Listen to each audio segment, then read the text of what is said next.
Bom dia, boa tarde, boa noite. Eu sou Carlos Roberto Silva, da Doenças Silenciosas, que foi criada com o objetivo de alertar a população no sentido da prevenção. As pessoas só vão ao médico quando estão doentes. Isso está completamente errado. Depois dos 40 anos, 45 anos, você obrigatoriamente tem que fazer uma visita ao seu médico pelo menos 2 vezes por ano. Tem que fazer uma bateria de testes de sangue e mais alguma coisa em comum com o seu médico lá, alguma coisa diferente que acontece na sua vida, algum tipo de problema que você vive. Então você tem que relaxar. Qualquer coisa anormal que te acontecer, você tem que correr para o médico. Não espera, porque se você esperar pode ser tarde demais. Nós tivemos já 8 episódios. O primeiro episódio foi a doutora Ângela Vigorito, que é alergista e imunologista. O segundo episódio foi o doutor Ronaldo Abud, que é um cardiologista e ortomolecular. O terceiro foi a doutora Nise Yamaguchi, oncologista. O quarto foi o doutor Sérgio Talarico Filho, dermatologista. O quinto foi o doutor Francisco Carnevale, radiologista que faz embolização da próstata. O sexto foi o doutor Reinaldo Uemoto, urologista. O sétimo foi o doutor Jorge Shida, mastologista. O oitavo foi a doutora Aparecida Maria Paceta. E o nono, hoje eu tenho o prazer de anunciar, o doutor Ricardo Marum, que é endocrinologista. Muito prazer, muito bom recebê-lo aqui comigo nesse episódio sobre endocrinologia, que é tão importante e que as pessoas realmente ignoram. Bom dia, boa tarde, boa noite a todos também.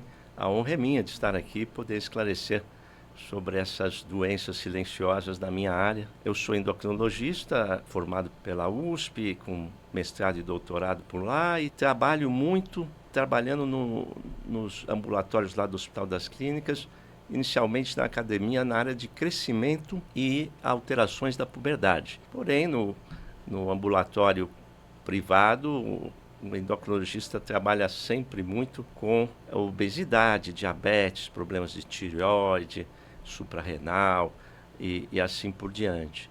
Mas na área de prevenção de doenças a gente vem fazendo e fez durante muito tempo um trabalho para crianças, para educação nutricional infantil, inclusive com criação de personagens, criação de histórias, para ensinar a criança a se alimentar bem e prevenir a doença do século, que é a obesidade. Existe uma pandemia de obesidade que a gente deve começar. Uma das contribuições importantes para evitá-la é fazer educação nutricional infantil, segundo a Organização Mundial da Saúde. Muito bem. Vamos aqui para a primeira pergunta. Nós sabemos que o corpo humano, em geral, possui mecanismos de alerta para situações de risco e defesa de nossa integridade e saúde. Mesmo assim, algumas doenças evoluem silenciosamente e somente produzirão sinais e sintomas muito tempo depois. Ou seja, quando já podemos estar vivenciando consequências maiores. Será que temos alguma explicação para isso?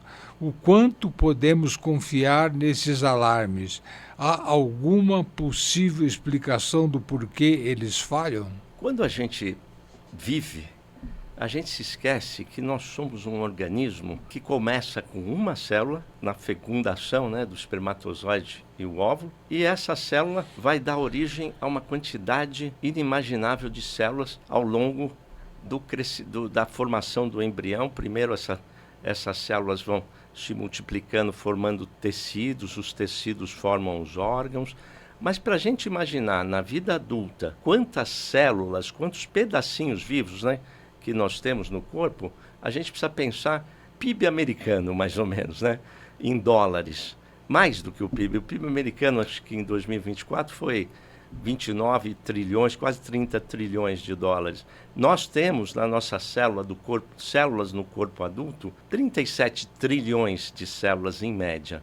Como é que se dá como essas células estão, algumas, né, o tempo todo morrendo e sendo substituídas, né? Como é que esse organismo tão complexo se comunica? Nós temos 3 sistemas importantes de comunicação. Um é o sistema nervoso central e periférico, cérebro e nervos da medula e os nervos periféricos. Aí os impulsos são na velocidade de milissegundos, em um processo eletroquímico muito rápido. Aí nós temos o sistema endócrino, que significa o quê? Células produzem substâncias que são liberadas na circulação e vão agir à distância. São chamados hormônios, no sistema clássico de descrição da endocrinologia.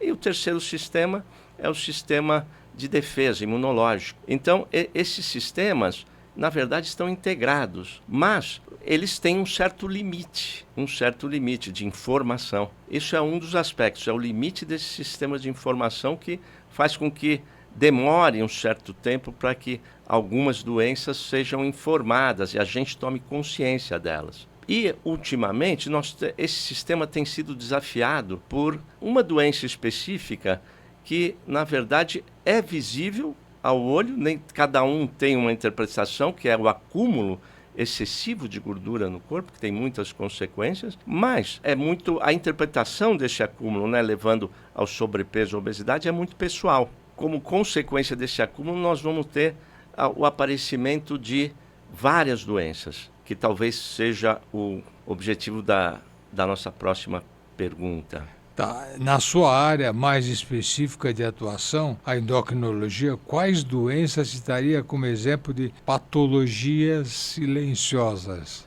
Apesar da obesidade não ser silenciosa, ela acaba levando a outras doenças que nós chamamos de comorbidades, né? Podemos começar citando o aumento do açúcar no sangue, a diabetes. A diabetes, a gente só percebe ela só dá sintomas depois que os níveis de açúcar, vamos dizer, de jejum, estão em geral acima de 200. Mas antes, o normal em jejum é de 70 a 99. Aí vai subindo devagar, com excesso de peso, predispõe muito ao aparecimento do diabetes tipo 2, que é o supostamente do adulto, porque vai forçando o pâncreas a produzir muita insulina, e nós temos um limite de produção e uma necessidade variável de pessoa para pessoa. Então, diabetes é uma dessas doenças silenciosas que vão, aos poucos, minando vários outros órgãos. Depois nós temos, em consequência do excesso de peso, uma sobrecarga da respiração, que pode levar àquela apneia e depois a complicações hormonais outras, uma dificuldade respiratória, principalmente à noite. Aí nós temos o acometimento, uma deposição excessiva de gordura no fígado, levando à inflamação silenciosa do fígado, primeiro chamada esteatose e depois esteatohepatite, né? E que pode evoluir para formas mais graves aí de fibrose e cirrose. Aí nós temos a pressão alta arterial, como consequência, em parte, do excesso de peso, afetando o coração, aumentando o risco de doenças cardiovasculares em associação às outras que eu já citei.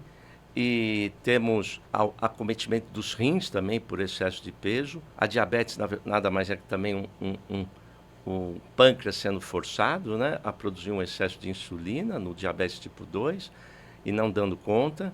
Aí depois nós temos o sistema esquelético, músculo esquelético sofrendo, uma aceleração da velocidade do envelhecimento das articulações, que é chamada de artrose, as dores aparecendo precocemente no corpo em função de uma carga, né, sobre essas juntas, né, e que vão se desgastando as articulações, que é aquela parte da superfície das articulações, um desgaste, então, mais rápido do que o normal. Consequências na área dermatológica também, assaduras, micoses, consequências psicológicas, né, de autoestima, de dificuldade de lidar com o corpo, de se vestir, entre outras. Ou seja, há muitas consequências do excesso de peso, e muitas delas a gente não percebe, a gente não se dá conta, afetando o sistema cardiovascular e aumentando o risco de outras doenças. Mas é incrível, mas por que, que as pessoas não se dão conta? É inimaginável a pessoa não se dar conta que existe algo anormal com o corpo dela. Como espécie, nós surgimos há aproximadamente 200 mil anos, provavelmente nas savanas da África. Foi ali que surgiu, dos vários hominídeos, acabou acontecendo uma mutação, ou várias, que deram origem à nossa espécie. E de lá para cá, nós não mudamos muito. Então, como é que nós vivíamos naquela época? Nós vivíamos caçando, pescando e coletando. Os antropologistas chamam de a fase de caçador-coletor, né? Então, nós tínhamos que andar, em média, 15 quilômetros para fazer atrás de alimentos, né? E então gastávamos uma caloria razoável, né, para procurar alimentos e para nos alimentarmos, né?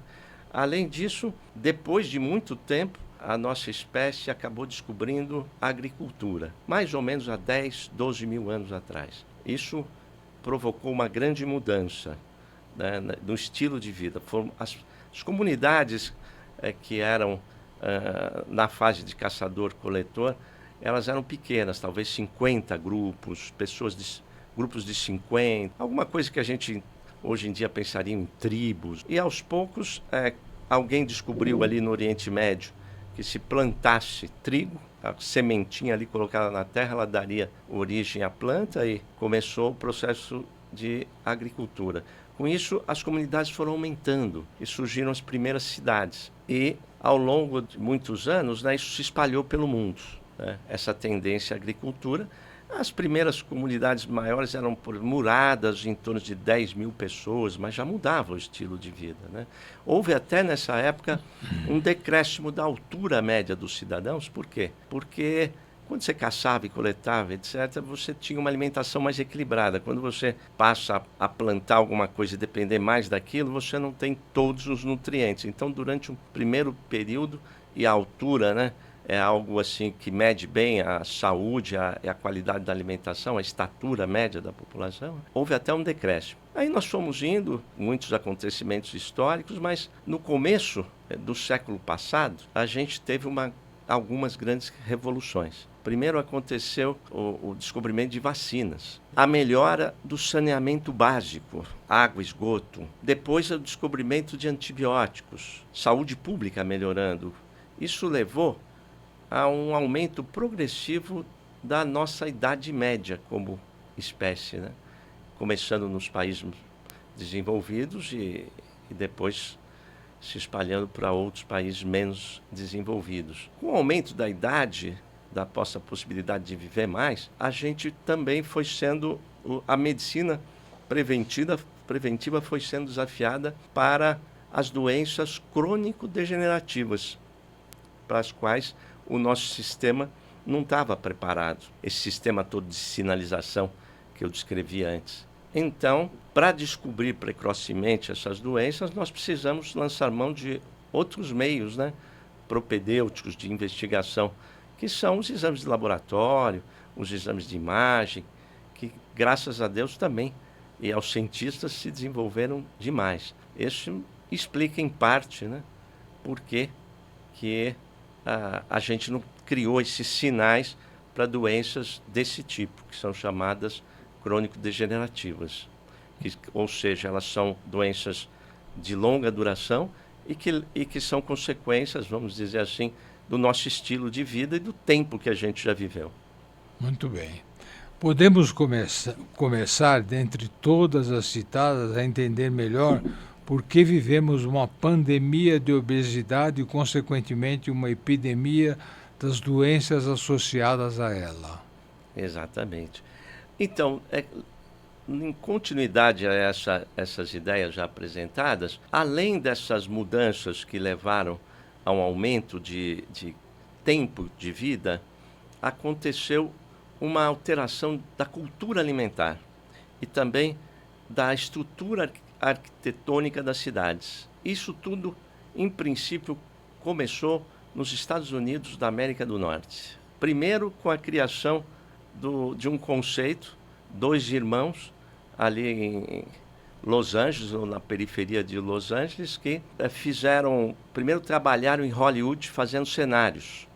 Ganharam dinheiro e compraram um restaurante, um desses que a gente vai assistir filme.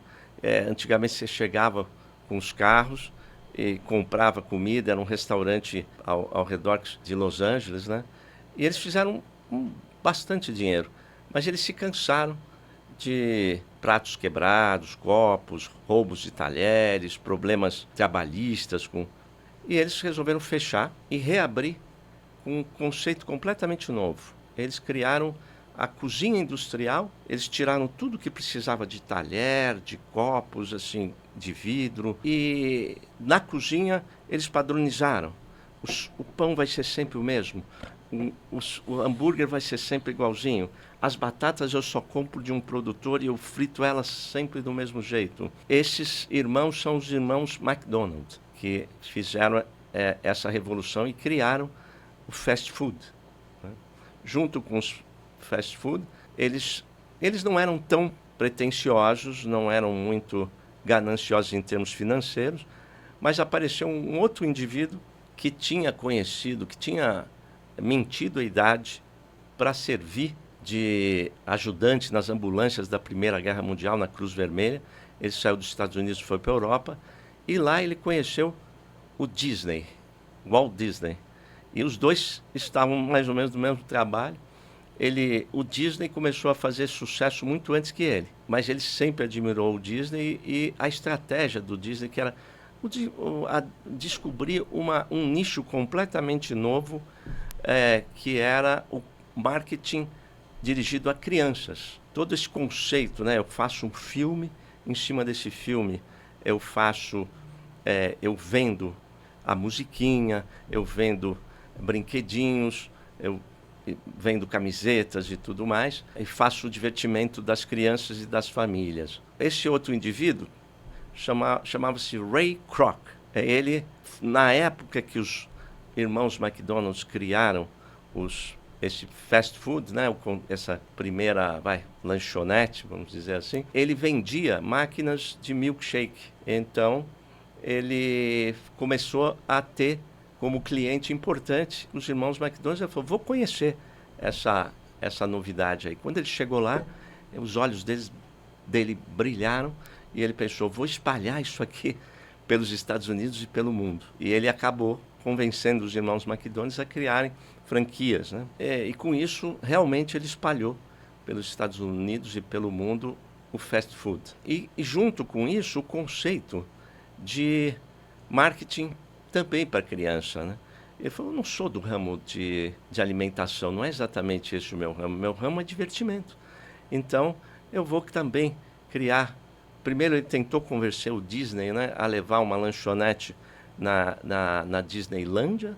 Eles não se acertaram, me parece, financeiramente. Tudo isso é contado num livro que chama Fast Food Nation, um resuminho. Esse livro deu origem a muitos documentários e tudo mais. Mas ele acabou, então, criando seus próprios personagens. O primeiro, o Ronald McDonald, o palhaço que fez mais sucesso. E com isso o conceito de brinquedinhos ao serem distribuídos ali na loja, né, na lanchonete e várias outras coisas, um McLanche Feliz e uma área para crianças. Então, ele atraía a família, né? E aí criava essa fidelidade a esse tipo de alimento. E depois, uma sofisticação, né, da produção de alimentos que não são in natura, retirar óleo do milho, cuja produção nos Estados Unidos é patrocinada pelo governo, né, é subvencionada, então é barato. E alguém conseguiu fazer gordura de milho, a partir de milho, uma gordura que ficou barata. O sal nunca foi muito caro, o açúcar também não é. Então, extrair dos alimentos certos nutrientes que estão lá numa formulação divina, onde tudo acontece de forma muito natural e não agride o nosso corpo. Mas no momento que você extrai esses nutrientes e começa a adicionar e criar alimentos que a gente chama de ultraprocessados, o conceito muda completamente. O corpo da gente não tem também mecanismos de proteção contra isso. primeiro, então, deixando claro que a alimentação com a presença de fast foods e de alimentos rápidos, né, e com a presença dos ultraprocessados, deixou de ser uma questão simplesmente de me nutrir bem e passou a ser também uma questão de divertimento, né? Então, eu como porque eu gosto, e aí não sei se eu realmente me detenho à questão da importância que os nossos avós, os nossos pais diziam: faça aí um prato colorido, comer é muito importante para crescer, vamos equilibrar. E que cada cultura, na verdade, tem os seus pratos que fazem muito sentido. No Brasil, o PF, por exemplo, arroz, feijão, salada e bife, é maravilhoso. Tem tudo ali que a gente precisa. Mas os alimentos, aí, os fast foods, eles assim, e esses alimentos, essa dieta equilibrada de cada cultura, ela foi sendo pervertida. As pessoas foram esquecendo de qual era a cultura alimentar em todos os países, né? E passaram a se alimentar mais de fast food e ultraprocessados. E com isso, o que tem de especial nesses fast foods e excesso de gordura, de açúcar, de sal e também de aromatizantes e outras substâncias que já não funcionam no sistema de regulação do cérebro, que geralmente vai depender de cada um, mas ele funciona muito bem, de quanto que a gente precisa comer, que é um sistema que tem o que a gente chama de homeostase. A gente come a certa quantidade, gera uns sinais de saciedade, já estou satisfeito, e mantém essa saciedade por um certo tempo para a gente fazer a próxima refeição. Esses nutrientes, aí, então, gorduras, açúcares e sal e outras substâncias que aumentam o paladar dos alimentos, eles agem um sistema límbico no cérebro, que é um sistema que não tem esse mecanismo de homeostase. A gente não tem regulação disso. Na verdade, é o contrário. Por exemplo, o açúcar. O açúcar, quando consumido muito regularmente, durante o dia, ou alguns dias, ele vai gerando maior necessidade de consumo. O açúcar do açucareiro, eu estou falando, né? O açúcar que a gente chama de açúcares simples, né? E existem até estudos que se comparam muito o açúcar a drogas. Porque esse sistema límbico, chamado de sistema de recompensa, é um sistema que, quando a gente estimula ele, a gente tem uma excitação, que é o que as drogas fazem. Você libera dopamina, você libera endorfinas, né? Que são neurotransmissores, substâncias no cérebro que dão muito prazer. Já há trabalhos científicos, por exemplo, comparando cheiradores de cocaína. Faz eles cheirar lá uma fileira, coloca numa máquina que vê o cérebro funcionando na mesma hora, ressonâncias magnéticas funcionais. Vão acender certos lugares ali no cérebro, no dependente de cocaína. Aí pega um outro grupo de pessoas que costumam ir ao médico e falar assim: doutor, eu não consigo parar de comer doce. Se eu não tenho doce em casa, eu vou sair no meio da noite e vou lá comprar alguma coisa com doce. Eles pegam essas pessoas e também fazem comer doce e fazem uma ressonância magnética funcional. Os lugares que acendem no cérebro desse sistema de recompensa são os mesmos. E não é o mesmo sistema que controla para nutrientes mais comuns, para a alimentação que a gente citou, base da cultura de cada um. A gordura é meio parecida com isso. Então, quando a gente começa a consumir excessivamente esses alimentos, por exemplo, não necessariamente na forma de sólidos, mas pode ser refrigerantes ou sucos industrializados, vai gerando uma dependência. E aí a gente nem se percebe, nem se dá conta que está extremamente ligado a esses alimentos e vai deixando de comer o essencial, saladas, frutas, legumes, o equilíbrio de carboidratos e proteínas do dia, né? E vai entrando numa situação de complicação para si mesmo. Muito bem. A elevação dos níveis de açúcar no sangue, o diabetes, por que eles acontecem e como podemos evitá-los? O que a gente chama de diabetes não é apenas uma doença. Na verdade, existem. Mas, de forma geral, o que determina esse nome é uma subida progressiva do açúcar medido no sangue. Então, nós temos referenciais de normalidade. Em jejum, de 70 a 99, é uma quantidade. Quando a gente colhe o sangue, depois de 8 horas de jejum, o exame lá dá entre 70 e 99, a gente está bem. Mas se começa a subir de 100 a 125, é chamado de pré-diabetes. E depois, 126 para cima no jejum, de 8 horas, a gente chama de diabetes. Mas existe uma doença bastante conhecida também, que não tem muito a ver inicialmente com a alimentação, que é uma doença autoimune, que atinge crianças, adolescentes em geral, que o sistema de defesa se volta contra as células que produzem insulina no pâncreas, que é o hormônio mais importante para controlar o nosso açúcar no sangue. E começa a destruir essas células, são chamadas células beta do pâncreas. E é uma destruição também silenciosa, porque o sistema de defesa confunde essas células com algum invasor. O que se acredita em todas essas doenças autoimunes, né, é que, em muitas delas, é que você tem uma infecção por um vírus ou por uma bactéria, o corpo produz substâncias de defesa para matar esses vírus ou bactérias, mas a bactéria vai embora, o vírus vai embora, e ela tinha um pedacinho parecido com, por exemplo, o que tem a célula beta. É uma proteína parecida. E aí, o sistema de defesa confunde aquela célula com a célula da bactéria que foi invasora e tudo mais, e começa a atacar. E aos poucos vai diminuindo a quantidade, digamos assim, de homens. Vamos fazer uma analogia com uma fábrica, né? Porque o pâncreas, além de fazer insulina, faz várias outras coisas, mas estamos falando do lado endócrino do pâncreas, que é a produção de insulina. Então, essas células que produzem insulina, a gente já nasce com uma fábrica maior, média ou menor de insulina. Considerando agora, só finalizando a questão do diabetes tipo 1, que é essa da infância, ali é uma outra doença onde aos poucos as células vão sendo destruídas silenciosamente e um dia a criança ou adolescente pega uma infecção, de repente vai parar num pronto-socorro e já está passando muito mal, desidratado, já vem há algum tempo urinando muito, perdendo peso, mas não se desconfia muito, faz um exame e está altíssimo o açúcar, né? Esse é o diabetes tipo 1.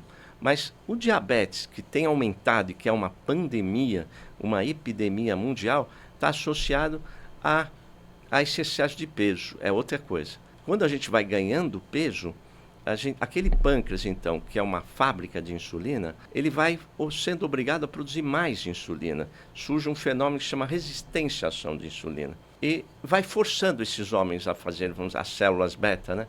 Você pode nascer com uma fábrica de 1.000 homens, de 700 ou de 500. Então, você vai forçando essas células. E chega um momento que a demanda por insulina para manter o açúcar normal no sangue ultrapassa a nossa capacidade de produção. E com isso, começa então do normal para o pré-diabetes, é uma coisa do pré-diabetes para o diabetes, e não é possível, o corpo não dá sinais para isso. Só depois que as glicemias começam. E qual é o problema da gente viver, né, no pré-diabetes ou no diabetes mais leve, inicial, sem tratar? É que o açúcar alto no sangue, ele vai minando certos órgãos, silenciosamente. Ele faz com que as artérias do corpo envelheçam mais rapidamente. E o envelhecimento das artérias, na verdade, é aquele processo de entupimento delas, né? Ele vai obstruindo, a parede da artéria vai ficando mais grossa por deposição de colesterol, triglicéridos, de gorduras, e por um processo inflamatório. Então, a gente envelhece mais rápido as artérias, com isso a gente tem um risco mais precoce de ter infartos ou derrames, né? A gente pode ter os nervos periféricos atacados, então a gente vai destruindo os nervos periféricos do corpo, e isso vai dar uns sinais tardios de dor, formigamento, e que no começo a gente não percebe. Os rins também vão sendo minados, sem que a gente perceba. O excesso de açúcar no sangue ataca os rins, e a gente vai desenvolvendo menos capacidade de função renal. Depois, o excesso de açúcar no sangue também pode afetar as retinas, né, o fundo do olho, e de repente dá um problema sério de retina. Então, a diabetes, né, tipo 2 é uma doença silenciosa até que ela atinja certos níveis, né, essa diabetes, e provoca e vai provocando várias outras complicações, né, que são silenciosas e que, se a gente faz um examezinho por ano, né, de glicemia de jejum, a gente pega precocemente, começa a tratar e evita essas complicações em médio e longo prazo do diabetes, né? E quanto mais excesso de peso no corpo, mais força o pâncreas a produzir insulina, então vai aumentando o risco de se tornar diabético. Por exemplo, se não houvesse ninguém com excesso de peso no corpo no mundo, nós teríamos pelo menos metade a menos de diabéticos do adulto tipo 2 no mundo. Quer dizer, é muita gente que fica diabético porque ganha peso. Então, a prevenção do excesso de peso é muito importante e também os check-ups, né? Agora, eu queria que o senhor falasse de Sim. novo um pouquinho Sim. sobre essa pandemia Uhum. de gente gorda no mundo, no Brasil, assim. Qual a porcentagem disso em relação à população em geral? Como é que está essa situação? Porque eu vejo isso quando vou em aglomerações, eu fico assustado de ver a quantidade de pessoas obesas. Eu vejo a maior parte, assim, é impressionante. Eu vejo que a menor parte está inteira, mas a maior parte está de semi-obeso para obeso e para obesidade mórbida. Então, depois que a obesidade começou a subir nos Estados Unidos, eles exportaram, né, um estilo de vida. E isso chegou ao Brasil com mais força, talvez, a partir desse século, a partir dos anos 2000. E então, hoje em dia, nós temos estimados, né, aproximadamente 2/3 da população com problemas de obesidade ou excesso de peso. Digamos que por volta de 45%, 50% da população tem um grau mais leve. A gente usa um índice, né? Não é um índice perfeito, mas é um índice bom para se estudar as populações, que chama-se índice de massa corporal. É pegar o peso da pessoa em quilogramas e dividir pela altura multiplicada por ela mesma em metros, né? 50 quilos dividido por 1,5 metros vezes 1,5 metros, aí isso vai dar o que a gente chama de IMC, né? Índice de massa corpórea. Então, que é o normal desse índice, né? Nós estamos falando agora de adultos, né? Porque para criança a gente usa esse mesmo índice, só que tem que colocar em gráficos, por idade e por sexo. Mas para os adultos, 18 a 20 anos para frente, o normal desse índice é de 18,5 a 24,9. 18,5 quilogramas por metro quadrado a 24,9. Então, quando a gente passa de 24, a gente passa de 25 a 29,9 desse índice, calculado assim, peso em quilogramas dividido pela altura em metros ao quadrado, a gente já chama que a pessoa está em sobrepeso. Não é ainda a obesidade, mas já é um acúmulo excessivo de gordura no corpo.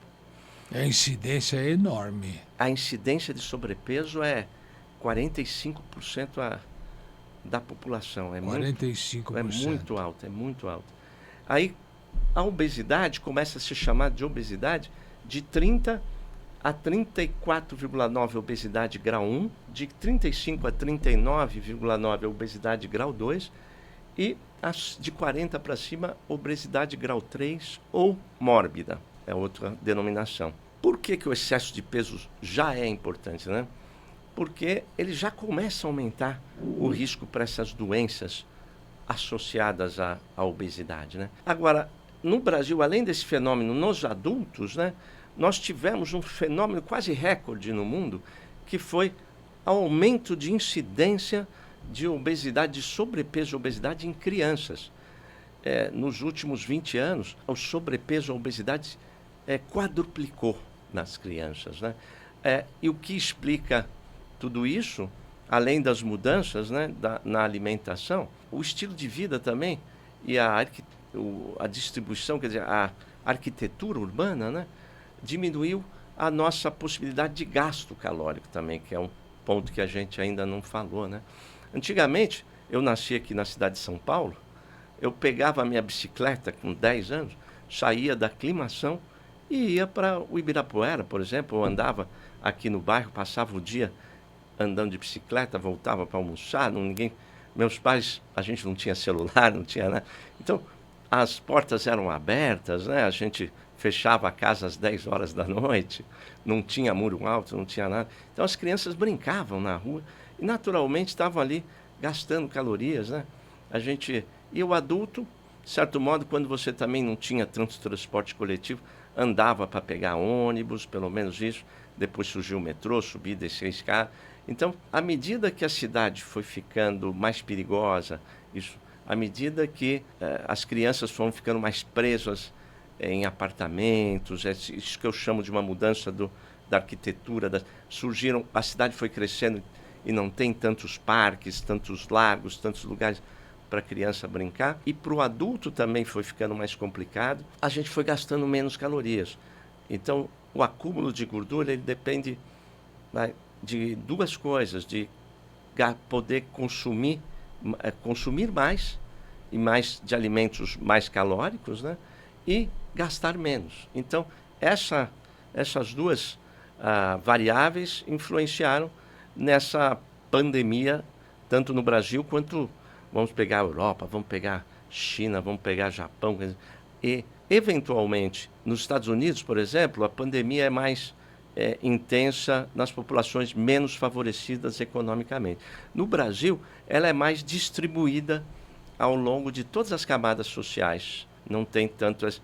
E um fator talvez importante seja o fator de escolaridade, né? Quanto maior o nível de escolaridade dos pais, vamos dizer assim, menos chance os filhos desenvolverem obesidade, mas não é um fator super forte nisso e não há essa discriminação por nível socioeconômico tão forte, né? Então está distribuída pela população inteira. Espero que eu tenha explicado relativamente bem como é que a gente... Não, se for baseado aí nessa questão de escolaridade, então nós vamos ter muita gente gorda aí pela frente, porque do jeito que abandonaram isso é uma coisa incrível. Mas não vem ao caso. Quer dizer que somente 1/3 da população é saudável. Tem o peso dentro da normalidade, né? Do que a gente diria que é o peso normal. Somente 1/3 da nossa população adulta. 1/3, incrível, hein? Não, isso foi acontecendo... Em termos de pessoas, o Brasil tem 250 milhões. 75 milhões, 80 milhões, né? De pessoas com peso saudável. E 160, vai? Com peso. Eu ouvi falar, né, na gordura marrom e na gordura branca. Quem é mais magro tem mais gordura marrom. Quem é mais gordo tem mais gordura branca. Isso aí procede? Olha, a gente tem O que é essa gordura marrom, né? É uma gordura que tem muitas organelas, mas ela é mais presente na nossa vida intraútero e o bebê, sabe? A gente nasce com uma quantidade... E o que essa gordura faz? É uma gordura termogênica, é uma gordura que queima, que aproveita pouca energia da gordura que a gente come, né? Porque tem é muito rica em organelas que chamam mitocôndria. São certas organelas que a gente tem dentro das células. Então, esse tecido adiposo, esse tecido de gordura, ele é rico em mitocôndrias. E essas mitocôndrias são especiais, elas não ajudam muito a gente a produzir os tijolinhos de energia, que é o ATP, e ela gasta mais essa gordura produzindo calor, né? Então, ela não tem um bom índice de aproveitamento da gordura para fazer energia, mas sim gasta em outras coisas e não é energia para a gente, é a produção de calor. Mas à medida que a gente vai ganhando idade, essa gordura vai diminuindo. Agora, restringir a questão do ganho de peso a isso é um reducionismo, né? Não é isso que é o principal fator, né? Primeiro, a gente tem que pensar que cada um de nós recebe uma herança. As doenças, elas podem ser unicamente genéticas, ou seja, o que o pai e o que a mãe contribuiu ali para a formação dos nossos DNAs, né? Todo aquele sistema, né, que se fala tanto, né, do núcleo da célula, que o DNA vai determinar a produção das proteínas, e as proteínas vão determinar o que nós somos. Então, vamos pegar uma doença que é unicamente genética, que é a exceção. Por exemplo, a doença de Huntington, que é uma doença neurológica degenerativa. Essa daí, se a pessoa herdou o gene do pai ou da mãe para desenvolver essa doença, ela vai necessariamente desenvolver ela, pode em algum momento da vida. Mas ela não depende de nenhum fator ambiental. O que é essa doença? É uma doença onde a pessoa vai perdendo capacidade motora, progressiva, de se movimentar, uma doença neurológica grave, né? Progressiva, e vai incapacitar a pessoa depois de alguns anos de doença. E eu tomei ela apenas como um exemplo. Mas tem de uma doença rara. Correlação com endocrinologia? Não, estou falando de transmissão genética. Tá. Apenas para explicar o que é uma doença puramente genética, que a gente herda e que não sofre nenhuma intervenção do ambiente. Eu posso me cuidar muito bem, eu posso comer bem, eu posso fazer esporte, mas se eu herdei isso que está nos meus genes, né, dentro dos núcleos da célula, com alguma idade, 20, 25, 30 anos, eu vou começar a apresentar os sintomas dessa doença e não tenho nada da minha vida que eu possa fazer para evitá-la. Agora, a maior parte das doenças não é essa transmissão genética única, né? Na verdade, a gente herda uma série de genes, né, diferentes, e esses genes sofrem a influência do ambiente, do nosso estilo de vida. E a obesidade mais comum, que é essa da pandemia, porque existem algumas obesidades unicamente genéticas também. Vou dar um exemplo da minha área, então. Existe uma proteína que o tecido que guarda gordura, que a gente chama de adiposo, produz para informar o cérebro que nós já guardamos o suficientemente de gordura ali dentro. Essa proteína chama leptina. Então, à medida que a gente vai armazenando gordura, vai aumentando a quantidade de leptina na circulação. Essas células vão lançando, né, as células que guardam gordura vão lançando essa substância na circulação. Elas vão até o cérebro, num lugar chamado hipotálamo, que é o lugar onde regula fome, saciedade, gasto de energia. E ali a gente é regulado para comer menos no dia a dia, uma regulação de um mês, por exemplo. Agora, crianças que nascem com a deficiência nessa proteína por uma alteração, herdou dos pais isso, elas não têm essa mensagem para os cérebros, começam a engordar muito precocemente. São bebês já gordos e outras consequências vão aparecer também da deficiência dessa proteína. Isso é raro. Essas doenças unicamente genéticas, na gênese da obesidade, é muito raro. Então, onde que a pandemia, né, com esse excesso de incidência de obesidade, como é que ele se desenvolve? A gente herda uma quantidade de genes que regulam muitas coisas. Regulam fome e saciedade no cérebro, quanto a gente vai gastar de energia, tanto em repouso, onde entra esse tecido adiposo marrom, aí, mas não é a coisa mais importante. Quanto a gente gasta de energia ao fazer esporte e também até quanto a gente gasta de energia nas atividades físicas que a gente não chama de esporte. Tudo isso também tem uma regulação genética.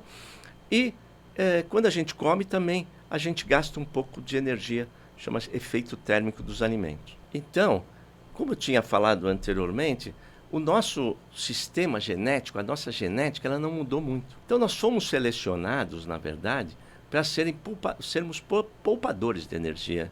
Porque, imagina, num ambiente onde geralmente faltava comida, onde a gente caçava, a gente coletava, e mesmo depois, quando surgiu a agricultura, uns 12 mil anos atrás, haviam as pestes, havia o tempo de vacas magras e vacas gordas, né? E quem não tivesse um bom sistema de armazenamento de energia morria antes. Então, isso existe, né?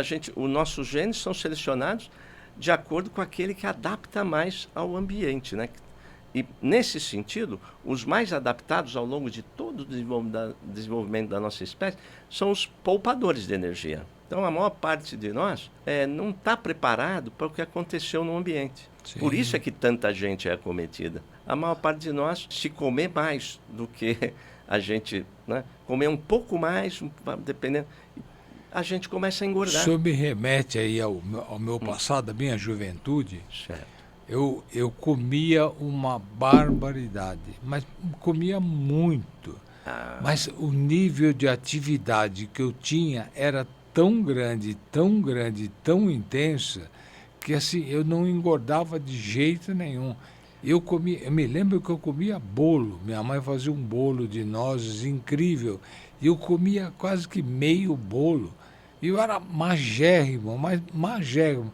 Mas também o nível de atividade que eu tinha, eu ficava o dia inteiro na rua. Eu jogava futebol, eu corria, eu andava, eu fazia um monte de coisa, eu empinava papagaio. Então, eu tinha muita atividade, muita atividade. Eu, por exemplo, ia jantar na casa do. Minha tia fazia uma macarronada maravilhosa, eu ia jantar lá na casa dela. Então, eu comia um prato fundo de macarrão com almôndega, tomava 1 litro de coca família e voltava para casa, dava uma distância mais ou menos de 8 quilômetros. E eu voltava andando, porque a gente podia andar na rua, né? Então eu voltava andando. Aí, essa correlação ela é muito, muito interessante. Além dessa questão de uma atividade física muito grande na sua infância, na sua adolescência, para todos nós, ainda nós temos que considerar que o consumo, durante a nossa fase de crescimento, a gente precisa de uma energia para crescimento também. A gente nasce, né, com 50 centímetros, no primeiro ano a gente cresce uns 25 centímetros. Até os 6 meses a gente é alimentado com leite materno exclusivo, depois começa a introduzir os alimentos e tudo mais. Então, é um absurdo que a gente cresce no começo, segundo ano uns 14 centímetros, depois 10 centímetros, depois a gente estabiliza 6, 7 centímetros de crescimento e dependendo da idade em que cada um entra na puberdade, né, começa a aparecer, crescer os testículos no menino e nas meninas os ovários e os hormônios sexuais, né? A gente entra na adolescência, na puberdade, a gente tem de novo um estirão de crescimento. Então, a energia que a gente precisa aportar, além dessa gasta no esporte, para crescer, talvez as suas lembranças sejam mais uma lembrança de adolescência, talvez. Sim. Porque aí adolescência. Precisava esticar. Aí a gente precisa de alimento, energia e os tijolinhos, né? As proteínas, as gorduras e a energia dos açúcares e, claro, as vitaminas, os sais minerais e até os antioxidantes que vêm das frutas, legumes, verduras, né? Um pouco de oleaginosas. Então aí a gente podia caprichar no prato de macarrão, né? Podia caprichar incrível. Macarrão à bolonhesa, que já tem a carne lá, né? Podia caprichar até num bolo. Mas, assim, esse bolo não é como esses bolos industrializados de hoje em dia, sabe? Não é. É um bolo caseiro. Bolo caseiro. Era diferente. É diferente. Né? E também não tinha esse negócio de chocolate, todas variedades de chocolate, variedades de salgadinhos, né? Coca-Cola podia abusar naquela época, mas também não era todo dia, eu acho que tomava 1 litro de Coca-Cola, né? Não era todo dia. Não era todo dia. O que acaba acontecendo hoje em dia com as crianças? Então, assim, isso explica porque não conseguia. Primeiro, talvez porque sua genética, para essa fase, herdou genes, né? Que para essa fase da vida não tinha tendência a acumular gordura. Porque depois que vão passando os anos, a nossa eficiência energética de gasto vai diminuindo também. É porque a gente diminui a atividade física, eu penso, né? Sim. Porque a minha atividade física era um negócio absurdo. Eu jogava futebol 3, 4 vezes por semana. Sem dúvida. Era uma coisa absurda. O que eu queimava de energia não está escrito no mapa. Não tem dúvida. Então, agora, à medida que a evolução do tempo, aí fui reduzindo. Em algum momento teve dificuldades para manter peso ao longo da sua vida? Já tive dificuldade, sim. Já tive dificuldade. A história bastante comum é assim, a pessoa faz bastante esporte, mesmo que não seja livre na rua hoje em dia. A criança, o adolescente até faz ou não, mas os que fazem até mais ou menos o ano, né, dependendo o ano do vestibular, por exemplo. Aí, no terceiro ano, aí, pré-vestibular, vai estudar muito. diminui bastante. Mas a hora que entra na faculdade, por exemplo, é uma das histórias, né? Diminui mais ainda a quantidade de esporte, começa a engordar. Depois começa a vida profissional, ou mesmo quem vai né, do ensino fundamental para a vida profissional, se não for uma atividade onde vai gastar caloria ali pela própria atividade, fica no escritório, vai gastar bem menos do que gastava antes em atividade física. Aí esse gasto a gente tem que separar de esporte, que são coisas que a gente gasta mais intensamente, e todo o resto que é chegar até aqui, andar pela rua, caminhar, subir e descer escada, gesticular, levantar e sentar mais vezes, que também depende muito da personalidade de cada um e da disposição de cada um. Esse também é um gasto calórico importante, né? Além do gasto esportivo, o que difere o esportivo da atividade física comum? É que o esportivo ele vai primeiro trabalhar a musculatura, se a gente fizer exercício para ganhar massa muscular, que é muito bom para também continuar gastando energia, né? Que é o gasto metabólico basal depende de quanto a gente tem de massa muscular. E há outro tipo de atividade que é a aeróbica, que seria esteira, bicicleta, natação, corrida. Essa aeróbica faz com que o sistema cardiovascular, o coração, o pulmão, sejam forçados a tal ponto que eles vão sendo preparados. O coração, por exemplo, vai fazendo uma circulação a mais, uma circulação colateral. E se a pessoa tem tendência, por exemplo, a infarte, diminui muito o risco, porque se entupiu uma artéria principal do coração, as coronárias, já formou uma circulação colateral que não estava aberta, ela abre. Então diminui a área de morte de célula muscular do coração, o infarto é menor ou não sofre infarto. Então, isso só através do esporte aeróbico que a gente consegue. O esporte, né? Então é diferente, mas, quer dizer, há mais componentes além do gasto calórico de vantagens do esporte, né, para a nossa saúde. Muito bom. Qual o papel dos pais, eventualmente da pré-escola, na prevenção da obesidade infantil? Há outras doenças nutricionais da infância? Olha, sim, em primeiro lugar, assim, por exemplo, a anemia por falta de ferro é um problema que afeta muitas crianças ainda no Brasil, né? Mas que vai, graças a Deus, também diminuindo, é um problema nutricional. E outros nutrientes também podem faltar na infância, que são importantes, são chamados sais minerais ou, às vezes, quantidades mínimas, micronutrientes, né? Vitaminas, né? Por isso que é importante manter uma alimentação em termos de salada, verduras, legumes, né? Frutas, e uma certa quantidade aí de carne vermelha para oferecer ferro, de proteína animal, né? Mas os pais, né? Os pais, primeiro, a gente tem que observar, será que os pais já são gordinhos? Como é que é a história de peso dos pais? Se um dos pais já tiver uma tendência a excesso de peso, a chance da criança nascer com essa tendência é de 40%. E se os dois pais têm excesso de peso, a chance é de 70%. Isso não quer dizer que a gente não possa interferir, então, na história dos nossos filhos. Então, a gente já sabendo que a gente tem tendência, a gente vai ficar mais atento para o nosso filho. Então, em primeiro lugar, criando um ambiente alimentar muito saudável. Essa é a primeira responsabilidade dos pais. Mas, se os pais tiverem consciência do que é uma alimentação equilibrada e ajudarem os filhos, né? A medida, o primeiro exemplo é realmente o que eu como. Existe uma certa tendência, e também pode haver uma certa resistência, mas das crianças serem influenciadas primeiro pelo que os pais comem. Não só porque é o ambiente, a comensalidade da casa, né? Mas também porque a criança quer imitar os pais. Ela tem como espelho os primeiros, os pais.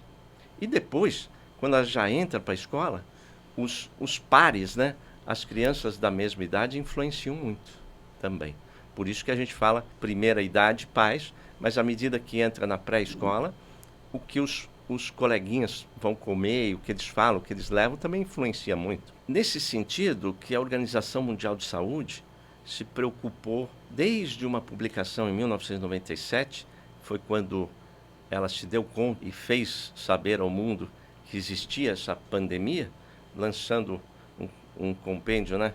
Pandemia de obesidade, um dos itens de prevenção ali é a educação nutricional. Então, nós precisamos, né, educar, fazer lembrar aos pais que a gente precisa tomar muito cuidado com esses alimentos ultraprocessados, mas não só isso.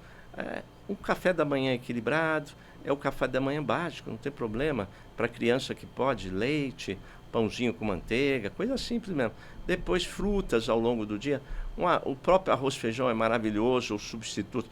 Uma carninha magra, primeiro a salada, né? E lanche da tarde, jantar. Né? Se a gente... E hoje em dia, na verdade, a escola, a pré-escola, ela assume, em parte, essa responsabilidade. Porque os pais também transferiram para a pré-escola muita coisa que era da educação direta dos pais. Então, as pré-escolas também se preocupam, de certo modo, com a alimentação e oferecem também alimentação naquelas pré-escolas onde a criança fica mais uma parte da manhã e da tarde, né? Nesse sentido, a pré-escola também, muitas pré-escolas têm programas de educação mesmo. Então, aí é que entra a nossa iniciativa, né? Que nós tivemos através do Instituto Brasileiro de Educação Nutricional, que foi de imitar o que o Ray Kroc e o Disney, vamos conquistar as crianças ludicamente. Então nós criamos um universo ficcional com ilustradores, educadores, psicólogo infantil, nutricionistas, numa equipe interdisciplinar, e criamos um universo que chama Universo Gurzi, a história de um ETzinho que vem de um planeta onde as crianças estão com problemas, elas não estão crescendo muito bem, não conseguem se concentrar muito, elas estão ganhando um pouquinho de peso, e os cientistas de lá estudam, não conseguem descobrir por quê. Mas eles, olhando outros planetas, percebem que aqui na Terra as crianças crescem e estão bem. Então eles mandam uma criança ET que chama Gurzi para cá, essa criança desce numa fazenda, conhece 2 crianças e um papagaio. Esses são os nossos os personagens principais. Eles vão viver aventuras onde eles vão conhecer os alimentos, a função dos alimentos, num ambiente lúdico, de brincadeira.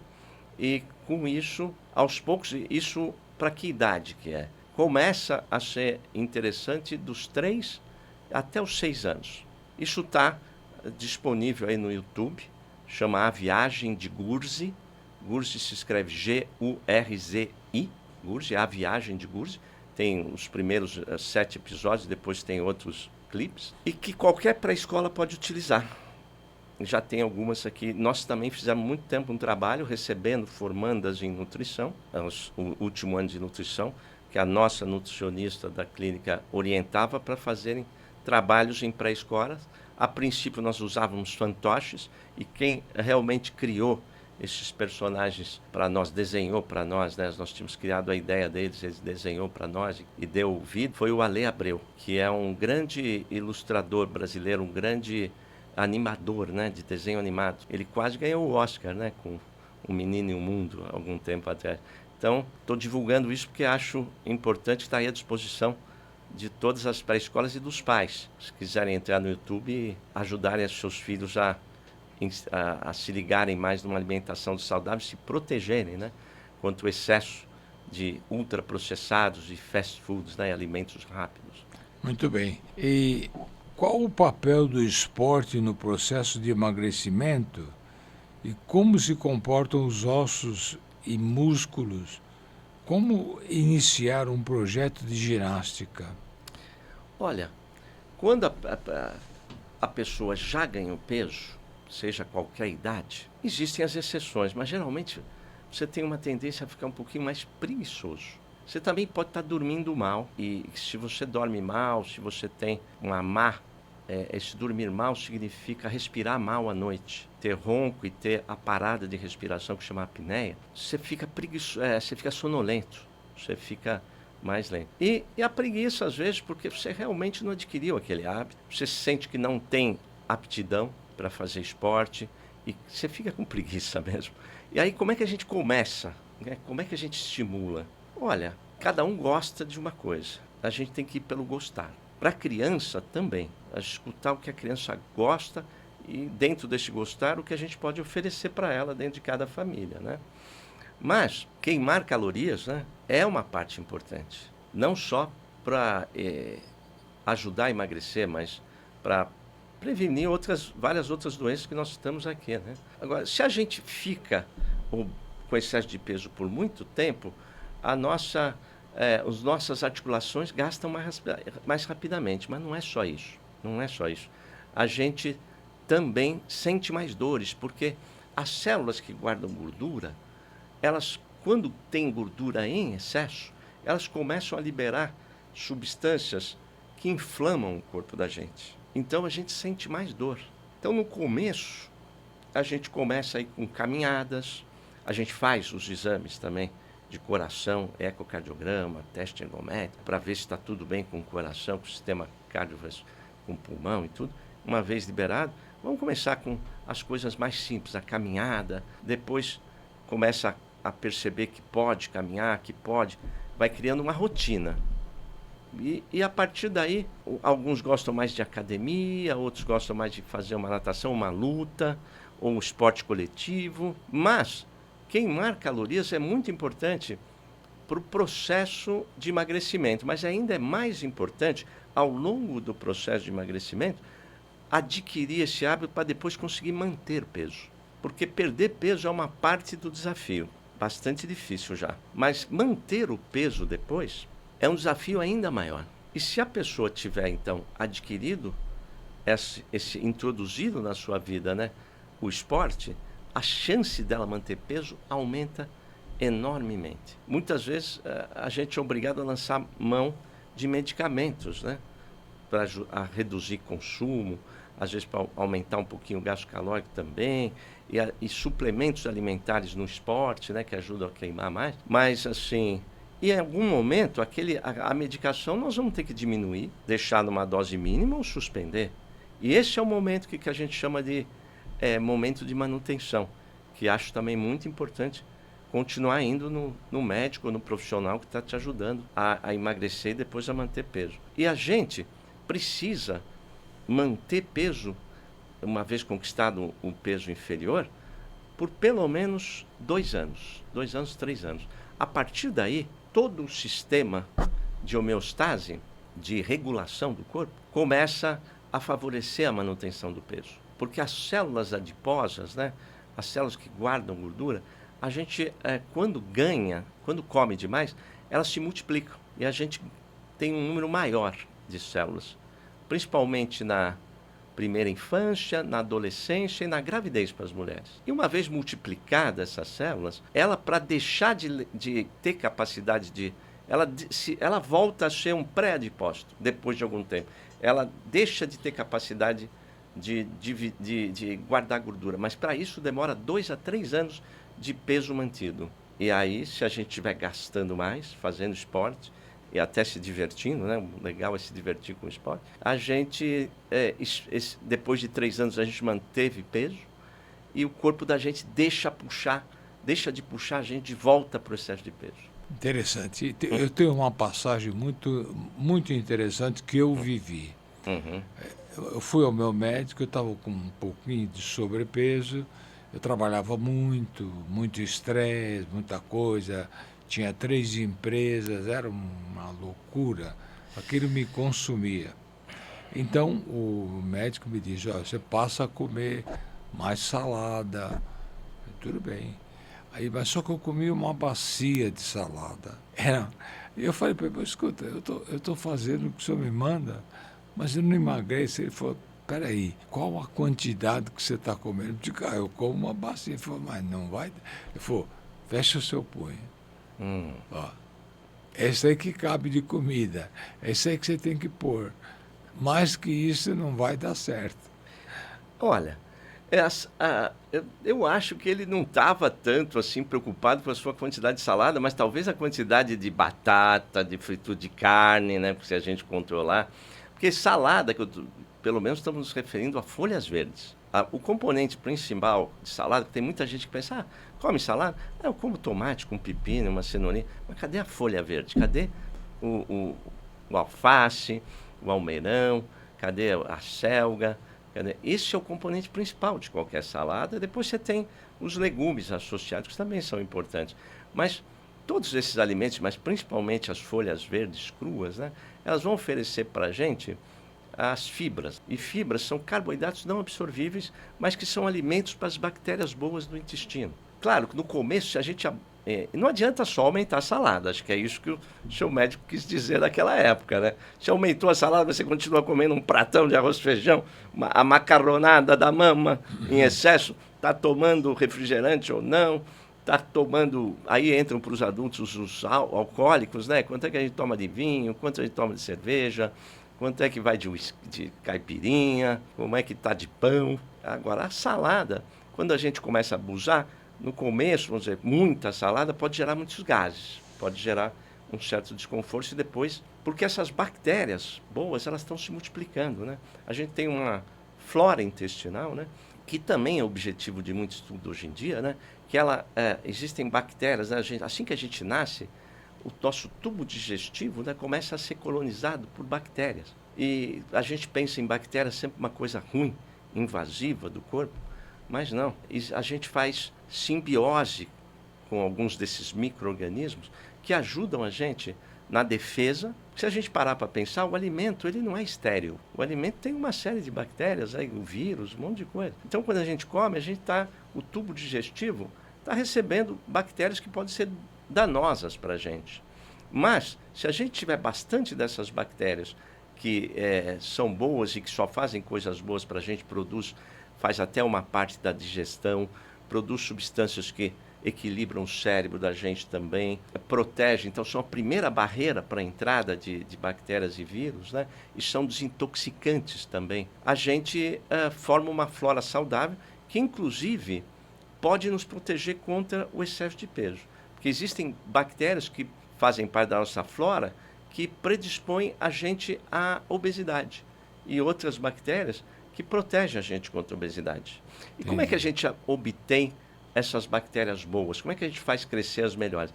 Uma delas é a salada, porque a salada tem esses carboidratos que nós não conseguimos digerir e absorver, que são as fibras, e que alimentam essas bactérias boas. Entendi. E aos poucos vão ajudando. Também os legumes, as frutas, né? Porque tem as fibras que são solúveis em água, que vão formar um bolo fecal suave para sair e reter água, né? E tem as fibras que não são solúveis em água, que são alimentos para essas bactérias, mas também ajudam a formar o bolo, a quantidade, o volume, né? de fezes, né? Então, frutas, verduras e legumes. Indispensáveis, frutas e legumes não são tão liberados assim, mas folha verde, realmente, claro, existem excessos, mas não tem muita caloria. Então, não são os contribuintes para a gente ganhar peso, não. Folhas verdes, não. E hoje em dia a dificuldade é fazer mesmo as crianças, né, comerem. Então, deixa eu entender Pois uma não. coisa. A salada não tem problema comer no almoço e no jantar, mas Não, a fruta excelente. é para comer de manhã cedo. A fruta, na verdade, a gente pode distribuir em 3 porções ao longo do dia, porque existe aquela fruta enorme, por exemplo, uma manga média, pequena, grande. Então a gente classifica por porções, né? Você não vai comer uma manga, pode até, dependendo da quantidade de esporte que você faz, mas uma fatia, divide com alguém uma manga grande, né?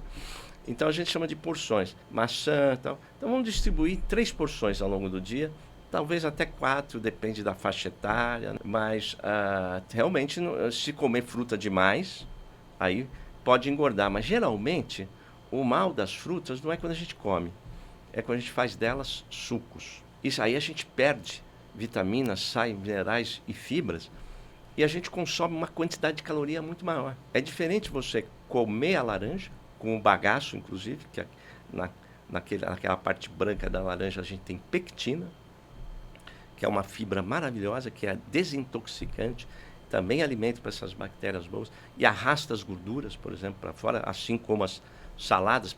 Se a gente começa a refeição com folhas verdes, a gente vai absorver mais lentamente os açúcares, que é muito bom para o pâncreas e para o corpo, absorver mais lentamente os carboidratos, né? Os açúcares da dieta, e a gente desintoxica, porque os alimentos também têm algumas coisas tóxicas neles, sabe? Em quantidades variáveis. Então, essas fibras são importantes por isso. Mas a salada, então, não tem muito limite. É bom comer como início da refeição no almoço e no jantar. Mas as frutas, se a gente abusar, e dependendo da hora também, por exemplo, se a gente come fruta antes do esporte, aquele açúcar da fruta, ele vai ser usado como energia. Depende do que a gente comeu. Depende de quanto a gente vai fazer de esporte. Mas ele não vai ser transformado em gordura, porque o açúcar em excesso, uma parte do açúcar que a gente come, ele é gastado na hora, dependendo se a gente está fazendo esporte. A outra parte vai ser armazenada no fígado, como açúcar mesmo. Mas o excesso dele vai ser armazenado, vai virar gordura. E a gordura não volta a ser açúcar.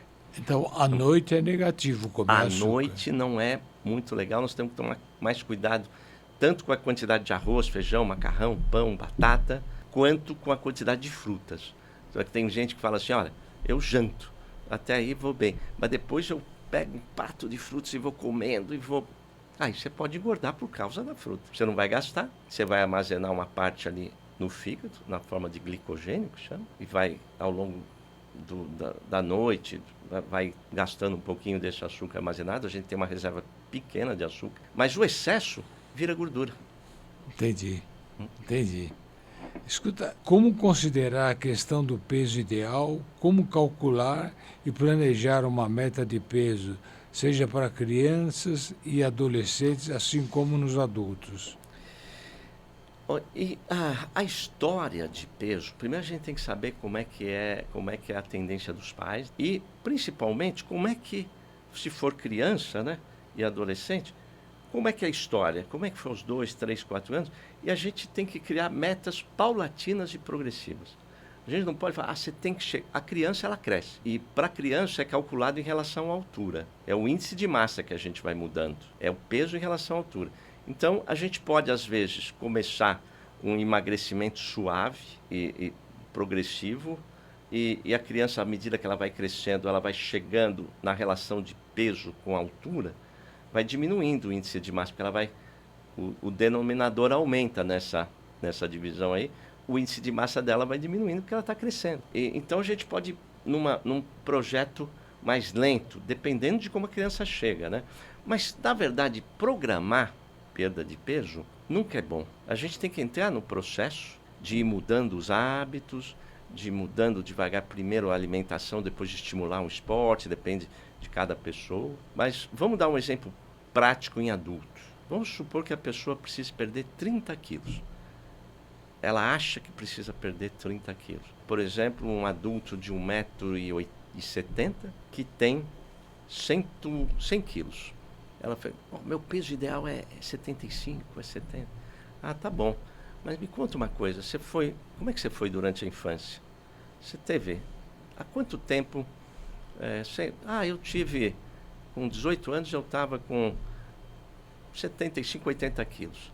Depois, hoje eu tenho 40 anos. Aí eu cheguei a 90 quilos, depois emagreci para 80, aí eu subi. Mas nos últimos 5 anos, como é que foi o seu peso? Nos últimos 5 anos, o menor que eu consegui... Você fez alguma dieta? Consegui fazer, cheguei a 88, entende? Então, a história pregressa de como é que foi o peso ao longo da vida toda tem que entrar nesse cálculo, sabe? Porque se a gente cria metas exageradas para aquele indivíduo, a gente vai criar uma frustração enorme, a gente nunca atinge a meta, a gente nunca entra... Porque se a gente perde, para começar, 10% do nosso peso inicial, o ganho em saúde já é enorme. Então, uma pessoa que tem 100 se baixa para 90, ela já ganhou muito em saúde. Nesse cálculo não entra só aquela coisa de eu quero ter, e o meu objetivo é esse. Vamos fazer o seguinte, então? Vamos fazer... Nossa primeira meta é perder 5 quilos. Quando você tiver perdido 5 quilos, a gente cria a nova segunda meta. E vamos criando as novas metas de acordo com o teu corpo for entregando essa perda de peso e a sua vida mesmo, né? Porque às vezes você ganha peso, por exemplo, chega no final de ano, no Natal, no Réveillon, olha, pesamos aqui no dia 20 de dezembro, qual que é a sua meta para quando você voltar daqui a 2 ou 3 semanas? Eu, como médico, sugiro que a sua meta seja ganhar no máximo 1,5 kg. nesse período, a gente não... Se você conseguir manter peso, vai ser um sucesso total. Milagre. Né? Vai ser um sucesso. Se perder em peso, então, maravilhoso. Mas vamos com calma, né? Você vai comer um pouco diferente, beber um pouco diferente nesse final de ano, né? Então, é história de peso, é história do momento atual da pessoa. A gente vai criando métodos, a gente vai estimulando as mudanças de hábitos alimentares, e a pessoa vai conseguindo ou não, porque ninguém perde peso assim continuamente. Em geral, o processo de peso é assim: perder um pouco, estabiliza, perder um pouco mais, ganha, perde um pouco mais, ganha. E o difícil é a frustração quando a pessoa mantém ou ganha. Então a gente tem que saber que a gente entra num processo de perda de peso que não será continuamente para baixo, que acontecerão eventos que vão impedir essa... O próprio corpo, quando a gente perde alguma coisa de peso, ele baixa um pouquinho o metabolismo. Então, faz parte do processo de perda de peso essa variação até que a gente atinja uma meta que é individual e que depende da história de vida de cada um. Muito bem. Escuta, a obesidade tem alguma correlação com o surgimento de cânceres? Então, sim, de algum modo, alguns hormônios e substâncias no corpo, quando a gente ganha peso, né, e também a qualidade da alimentação, né, faz com que a pessoa que ganha peso tenha probabilidade de vários cânceres. Primeiro, os cânceres, por exemplo, de tecido de tubo digestivo. O câncer de estômago, o câncer de esôfago, talvez pela qualidade de alimentação, mas também quando a gente ganha peso, se você fica predisposto ao ácido do estômago começar a irritar o esôfago que não está preparado, por exemplo, um refluxo que chama, né, gastroesofágico, o ácido que é produzido para digerir durante a digestão, ele sobe, porque a pressão na barriga aumenta e o estômago é pressionado, com isso a válvula, vamos dizer, que existe aqui entre o tubo que une a boca ao estômago, que chama esôfago, ele não dá conta e o ácido sobe e a gente começa a irritar aqui. E a irritação pode predispor a um câncer, e os próprios alimentos, né, ultraprocessados, a qualidade da alimentação, câncer de estômago, câncer de cólon e de reto, câncer de fígado, câncer de pâncreas, câncer de rim e vai por aí. De novo, se a gente não tivesse nenhuma pessoa com excesso de peso no mundo, a gente diminuiria a incidência de cânceres em 12%. Quer dizer, não é o único fator, né? Por exemplo, tem a genética sempre, né? E vamos pensar, por exemplo, em pele, a exposição a agressores ambientais, ultravioleta, né? Sol. Aí, como é que a gente sabe que pessoas com pele muito clara precisam se proteger muito mais do sol, porque elas têm uma tendência maior a cânceres de pele, né? Então, o câncer não depende só de estar com excesso de peso ou da qualidade da alimentação, sempre tem um fator genético, né? Mas o ambiente, no caso da má alimentação e da obesidade, predispõe ao aumento da incidência.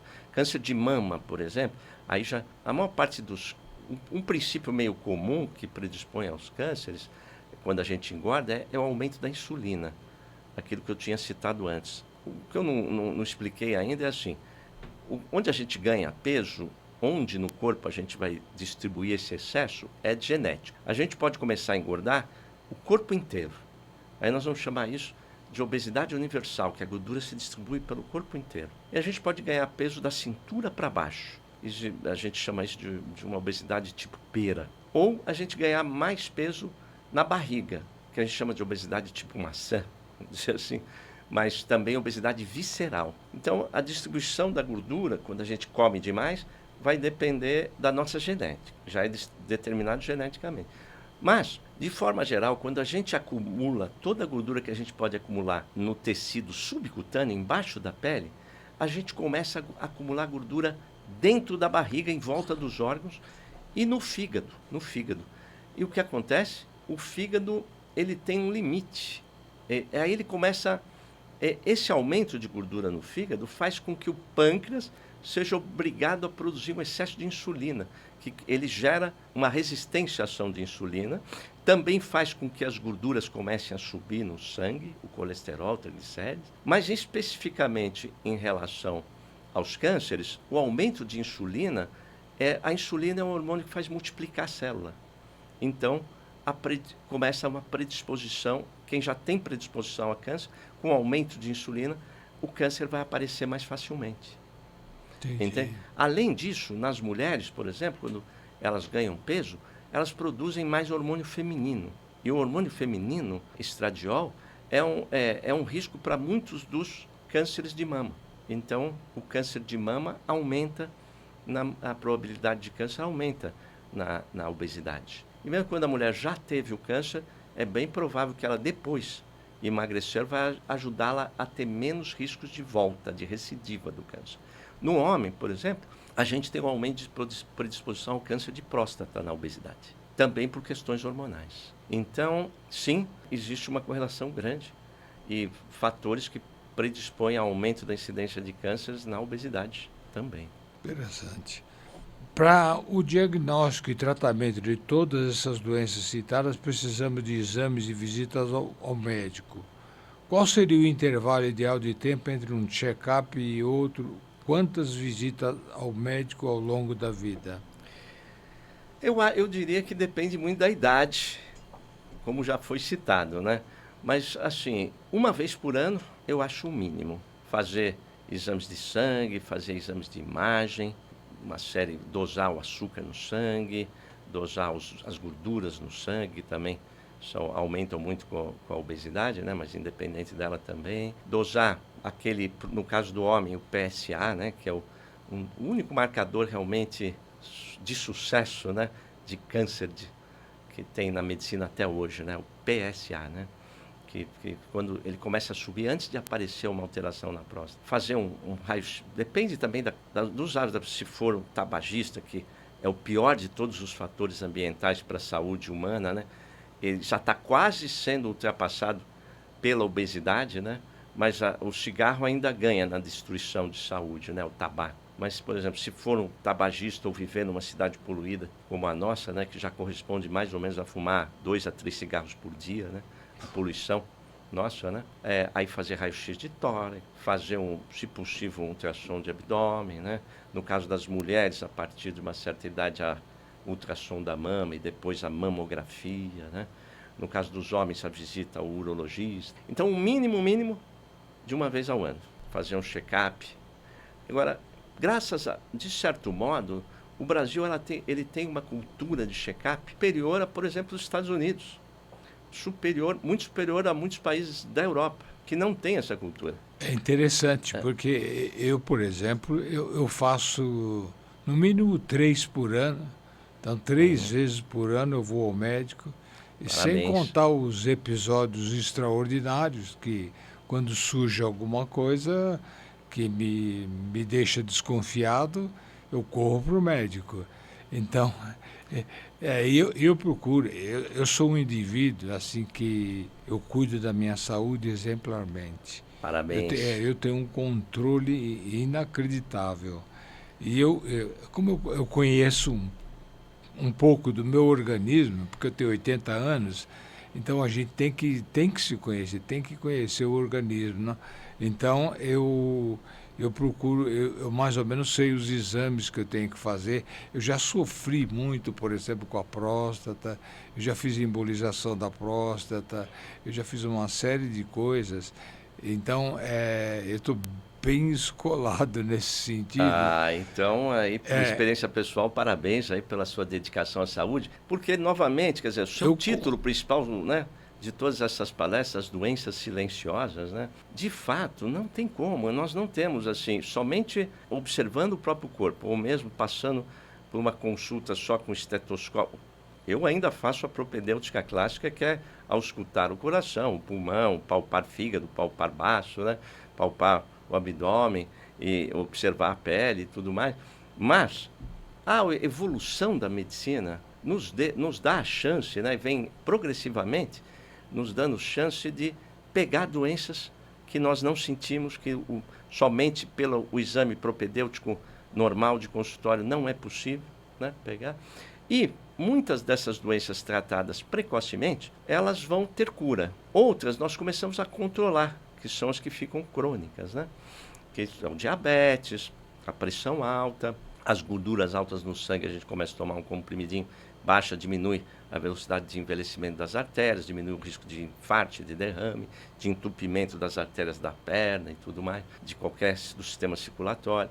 Então, realmente, nós temos um sonho, né, em medicina, que é que o sangue pudesse mostrar mais coisas, que a gente não precisasse tanto de imagens. Mas nós, que eles chamam de biópsia líquida, né?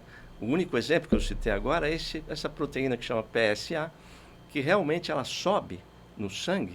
Também quando a próstata só fica grande, que acontece com a maior metade dos homens depois dos 50 anos, que chama hipertrofia benigna, não é câncer da próstata, ela sobe um pouquinho esse PSA. Já é um primeiro, antes mesmo que o urologista possa fazer o toque. Mas principalmente sobe muito no início do câncer de próstata, na maior parte das vezes. E aí o que acontece? Começou a subir esse PSA, faz exame de imagem, às vezes não vê nada, mas um ultrassom. Mas aí faz um exame mais sofisticado, uma ressonância. Pega ali um pontinho de começo e já tira a próstata, no caso do câncer. Pronto. Não deu tempo do câncer fazer a coisa mais terrível que ele faz, que é soltar células para outras regiões que não são o órgão de origem, que chama metástase. Tirou, a próstata está curada no início. Quando a gente faz a colonoscopia, por exemplo, a partir dos 50 anos, tirou aqueles pólipos, pegou o pólipo pequeno, tirou, eles poderiam virar câncer em 5 ou 10 anos, uma probabilidade, né, de 5%, 10% de virar câncer. Tirou o pólipo, está resolvido. Pegou uma lesão de estômago ainda precocemente, é uma úlcera, mas não deixou evoluir, está resolvido. Tirou o pólipo do estômago com a endoscopia alta. Olhou o coração, faz o teste ergométrico, apareceu lá uma alteração no traçado do eletro e vai para uma imagem de coração, uma angiotomografia, vê ali artérias entupidas, já coloca preventivamente um stent. Então, para cada um, na verdade, além dos protocolos, que hoje em dia a medicina é muito protocolar, né? Vamos fazer isso. Na verdade, tem muito a história de cada um, né? Como é que o que seus pais tiveram de doenças, até onde que seus avós tiveram de doenças. Vamos prestar mais atenção para essas doenças, né? Por exemplo, pais e mães que infartaram antes dos 55 anos. Mesmo que eu seja um atleta, que eu controle bem a minha alimentação, eu tenho uma predisposição maior a infarto. É um fator que eu não posso tirar. Então, vou fazer exames de coração mais frequentemente. Então, assim, a frequência do check-up, ela é individual. Mas quanto mais, desde que não se torne uma doença, né? Também uma mania, né? Melhor, né? Agora, o processo de perda de peso, que nós, não sei se... Ele exige um acompanhamento muito próximo, com visitas ao profissional que está acompanhando o paciente a cada 2 ou 3 semanas, sabe? É realmente um processo. E, às vezes, ele exige o uso de medicações. E, muitas vezes, porque é difícil sair de uma situação de abuso de alimentos que são quase que viciantes, né, para uma alimentação saudável. E a perda progressiva de peso é mais saudável do que a perda muito rápida. E se houver uma perda progressiva, a chance de manter é maior também. Então, é diferente. Essas visitas no acompanhamento da perda de peso é diferente do check-up. Elas são muito frequentes. Muito bem. Ok, doutor Marum, é um prazer muito grande. Obrigado aí pela aula que o senhor deu aí sobre endocrinologia. Eu acho que isso vai servir de esclarecimento para esse pessoal que é descuidado ou ignora as coisas. E saúde, as pessoas não podem ignorar. Eu acho que é um risco muito grande ignorar a saúde, porque a hora que elas forem acordar pode ser tarde demais. Totalmente verdade. Gostaria de parabenizá-lo novamente por essa iniciativa, que é muito importante mesmo, a conscientização de cuidar da saúde, o estilo de vida e os check-ups anuais no mínimo. Parabéns pela iniciativa. Eu muito fico contente obrigado. de poder espero ter contribuído com algumas informações úteis. Com certeza o senhor contribuiu muito. Muito obrigado. Eu lhe agradeço de coração. Eu que agradeço. Obrigado. Muito bem, pessoal. Bom dia, boa tarde, boa noite. Hoje nós tivemos essa brilhante apresentação do Dr. Ricardo Marum, endocrinologista, que deu uma série de dicas, de orientações que vocês devem seguir. Por favor, sigam, que é para o vosso bem, para que vocês tenham uma longevidade sadia. Isso é que é importante. Muito obrigado e até um próximo episódio.